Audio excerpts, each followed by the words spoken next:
We will now work on our third skill, which is save a workbook under a different name in the saving workbooks.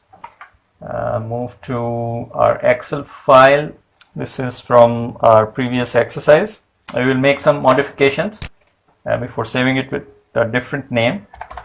Just do that. You can the text I'm inserting, you can refer to this text in your manuals. We are working on a skill 020203, so you can refer to this number on your manuals to easily locate this text.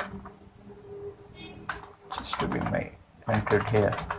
Press enter, go to cell A3 and write new text here.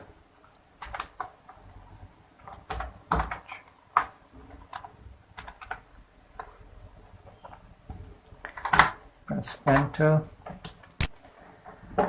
and now go to backstage through file tab and click save as, and if you click on this PC, we are already in the folder Excel lesson 2. So but we will change the name to click add a word broad here to give it a different name and click save. So your file is now saved in the Excel lesson 2 folder. Let's check that. Click open, and if I click this PC, you have this folder Excel lesson 2, and here is your file Fabricam broad address solution, which we have just now saved.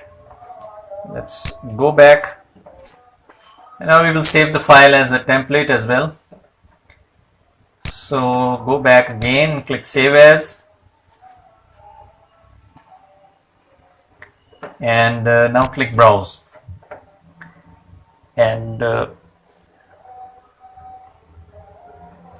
first of all let me give it a new name. Add a word template after address, and since we are saving this file as a template, so we will change the save as type. Click on this and click Excel template. The extension is XLTX. So this is saved. By default, Excel templates are saved on your C drive in a custom Office templates folder in the documents folder on your C drive. So I will leave that and click save. Since we have already a file present with the same name, so let's replace that. Click yes. So you can close the file.